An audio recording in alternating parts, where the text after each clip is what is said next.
Gracias por estar con nosotros. Bienvenido como siempre. Muchas gracias. Buenas noches. ¿Cómo están?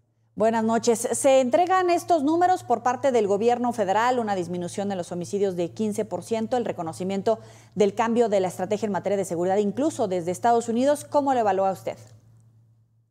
A ver, primero yo creo que hay que dejar claro que se va configurando una prueba sólida y seria, que la estrategia de abrazos, no balazos, no abatió la violencia en el país, sino la hizo crecer.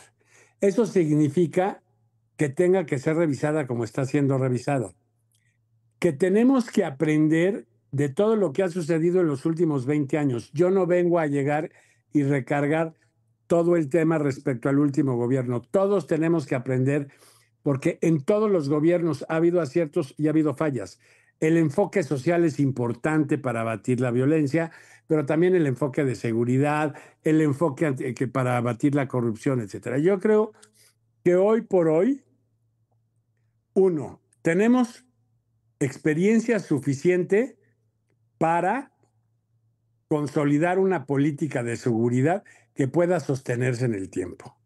Si vamos a exigir un compromiso de la autoridad para hacer y confrontar de manera firme y constante a las organizaciones criminales, tenemos que respaldar a las organizaciones de seguridad y otorgarles reconocimiento y apoyo para que prosperen en sus tareas.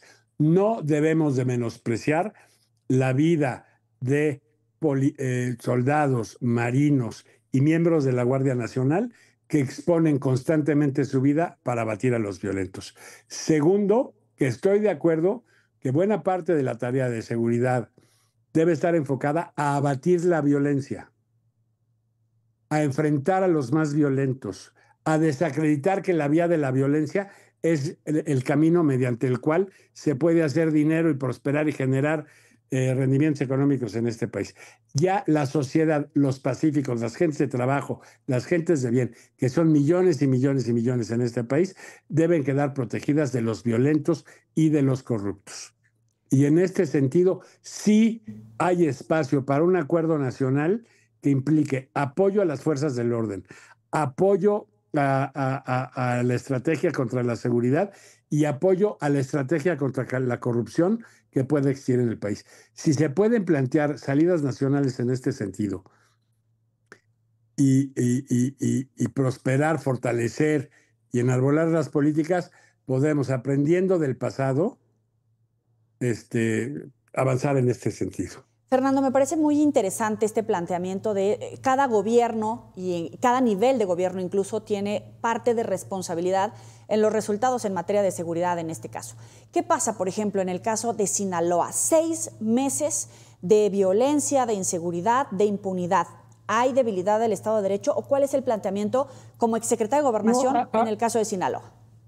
A ver, yo lo que creo es, como hace tiempo, durante años hubo una relajación en los mecanismos de protección y de combate a las organizaciones criminales y volvieron a desplegarse con mucho mayor libertad y mayor cinismo y mayor hipocresía. Están claras las declaraciones del propio gobernador en su momento que era posible gobernar con cierta paz o cierto margen frente a las organizaciones criminales, y hoy por hoy se ha visto que las organizaciones criminales, cuando se les da el espacio, no hay compromiso que respeten de paz.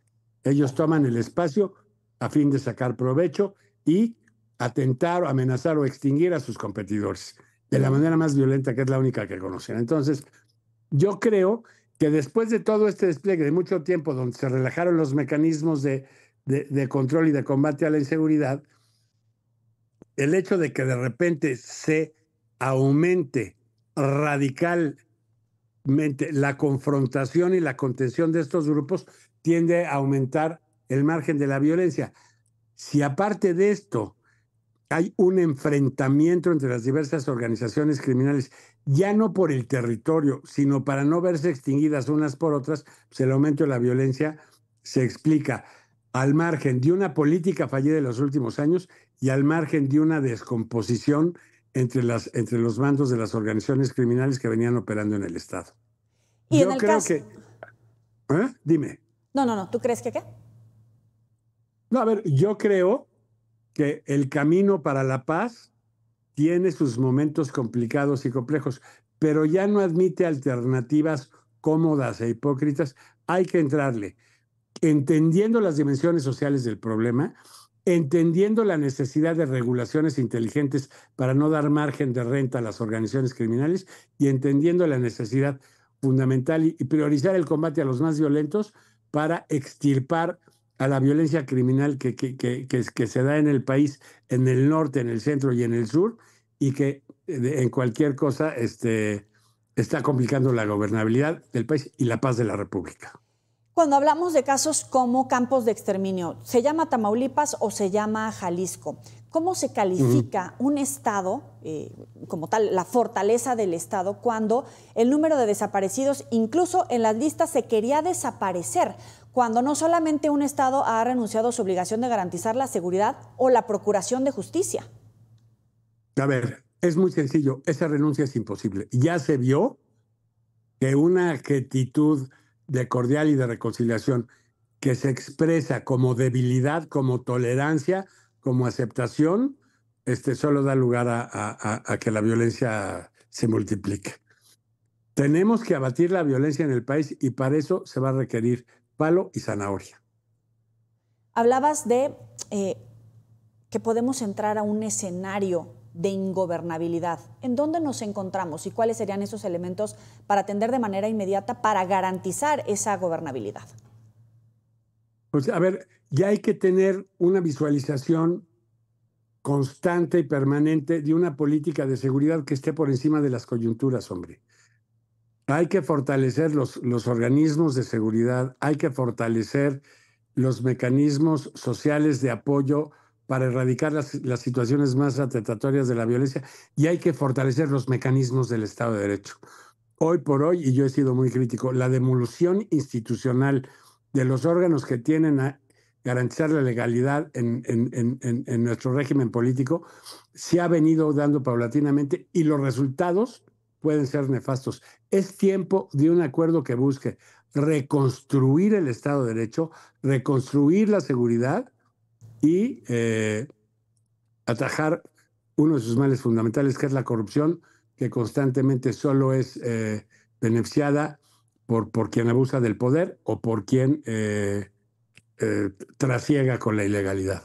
No quiero ser pesimista, pero sí realista desde la postura de una periodista frente a un exsecretario de Gobernación. ¿No es demasiado tarde cuando hay un proceso de elección de integrantes del Poder Judicial?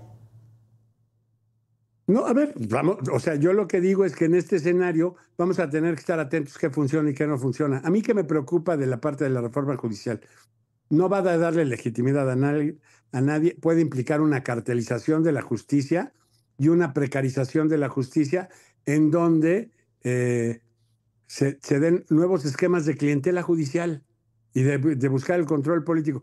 Yo creo que y no hay que ignorar que había grados de corrupción judicial que no eran menores, pero la reconstrucción del Poder Judicial y la depuración del Poder Judicial no tenía que pasar por su destrucción. Creo que vamos a tener que ensayar caminos. Hoy estamos tomando aprendizajes del pasado reciente para buscar una manera distinta de hacer las cosas. Esperemos que este espíritu de reconstrucción institucional se entienda. Hoy que llegamos y clamamos la necesidad de defender la soberanía nacional frente a la arbitrariedad de un poder extranjero que pretende desconocer las reglas pactadas entre los dos países, tenemos que llegar y saber, esta misma actitud es exigencia ética y práctica que debe existir hacia adentro, donde haya mecanismos que garanticen que todos, poder y particulares, se ajusten a la ley y al interés público que la ley promueve. ¿Cuáles son esos límites? Porque me parece interesante. Por un lado, afortunadamente Trump dijo, necesito parar el tráfico de fentanilo. A partir de ahí se mandan 29 capos, se refuerza la frontera con Estados Unidos, comienzan las detenciones, 14,000 detenidos en el gobierno de la presidenta Sheinbaum. Qué bueno que lo pidió Trump, ojalá se hubiera hecho por los mexicanos, no por una petición desde el extranjero. Pero también en la oposición ponen sobre la mesa cuál realmente sería el papel del gobierno de los Estados Unidos para respetar la soberanía, pero no en una narrativa, sino que sea efectiva. ¿Cuáles son esos límites? A ver, para mí es muy claro. Los tratados deben ser respetados y al mismo tiempo los intereses legítimos de ambos gobiernos deben ser reconocidos. Le toca razón al gobierno americano de que las fronteras con sus países vecinos no sean porosas y en donde haya un mecanismo de corresponsabilidad para vigilar que la migración sea legal y sea ordenada, y que la inmigración ilegal sea una actividad perseguida por ambos países. Como también toca que desde allá cuiden la importación e ingreso de armas de alto poder que están siendo fundamentales para abatir a mexicanos y a miembros del cuerpo de seguridad en estas condiciones. Resulta contradictorio del señor Trump que diga que el gobierno mexicano hoy carece de una fortaleza institucional para resistir las cosas, cosa que se va demostrando que cuando quiere sí la tiene, y al mismo tiempo esté procurando, mediante el tráfico de armas, que las fuerzas del orden se vean sometidas a riesgos innecesarios por la letalidad de las organizaciones criminales. ¿Está bien? Entonces, ahí necesitamos que haya sensibilidad en este caso, y al mismo tiempo nosotros ser sensibles de que una migración desordenada es una preocupación para los dos. Hoy por hoy, nosotros estamos conteniendo una alta cantidad de migrantes que también están demandando servicios y condiciones en este país en donde hay insuficiencia para muchos. Entonces, pues también te va a tener que reconocer que el tema de la migración ilegal también afecta a México y a los mexicanos. Y cooperar con las dos, eso no significa simple y sencillamente más que se valga la ley, que los tratados se respeten y que las leyes de migración se respeten y que las leyes sobre tráfico de armas se respeten. Y para eso hay que tener una actitud consistente dentro de las instituciones de ambos gobiernos para colaborar juntos en lo que se pueda, siempre y cuando sea para la consecución de estos objetivos. Abatir la violencia en México es de interés de los norteamericanos. Abatir la migración ilegal a Estados Unidos es de interés de los mexicanos. Hay que entenderlo ya así, no nos podemos caer en una actitud equívoca. No se trata de ver cuáles son las cuentas que nos deben sin ignorar cuáles son las que debemos, ni aceptar las que debemos sin exigir las que nos deben, ¿no? ¿Hay amenaza arancelaria para el día de mañana o para el 2 de abril bajo los acuerdos en materia de seguridad, frenar la ola migratoria? Pero todo eso al final impacta en la economía mexicana, en la estabilidad de la economía mexicana y supongo que también en términos de gobernabilidad, de crecimiento económico. En ese sentido, ¿cómo lo está haciendo el gobierno mexicano? A ver, hoy por hoy está teniendo honradamente una actitud seria, en donde se van tratando de consolidar posiciones razonables, en donde se reconocen los intereses legítimos del otro y se hacen valer los propios para seguir construyendo esto sobre acuerdos. Una guerra comercial y una guerra política no le conviene a nadie. Y yo creo que frente a los desplantes del titular del gobierno americano, llegar y responder con seriedad, con serenidad, con inteligencia, buscando que la ley sea la que acabe definiendo las diferencias, será importante. Hay que quitarnos de la cabeza que el respeto a la ley es un respeto para sostener privilegios de pocos. El respeto a la ley es para evitar que el más fuerte se le imponga al más débil. Que nadie unilateralmente haga valer su voluntad sobre el otro y que en caso de que haya una diferencia legítima, una gente seria la resuelva de acuerdo al espíritu de las leyes que rijan esto. Los contratos y las palabras deben ser cumplidos y para ello requerimos de mecanismos de garantía institucional que establezcan una expectativa razonable de que esto va a ser así. Hoy por hoy nos conmueve y nos irrita la actitud de un gobernante que desconoce las leyes y que dice que a él no le imponen porque el otro está implicando un riesgo de seguridad nacional. Yo voy a decir, los tratados deben de cumplirse, pero también nosotros tenemos que ser sensibles a los reclamos legítimos de los otros en tanto se expresen y se hagan valer de manera respetuosa y honrada. México puede llegar y reconocer los derechos legítimos de los norteamericanos y lo debe hacer, pero no le implica eso tolerar majaderías. Pero bueno, las cuestiones de estilo tendrán que ser manejadas también con cierta serenidad. Hoy por hoy yo creo que tengo que reconocer que entre los dos gobernantes, Trump y la doctora Sheinbaum, hoy la doctora Sheinbaum ha planteado una posición mucho más serena y mucho más diestra que la del presidente de los Estados Unidos, en mi opinión. Con eso nos quedamos. Qué rica charla, qué buenos planteamientos. Fernando Gómez Montt, exsecretario de Gobernación, gracias por estar con nosotros para el auditorio de Mega Noticias. Igualmente, gracias a ustedes. Hasta luego.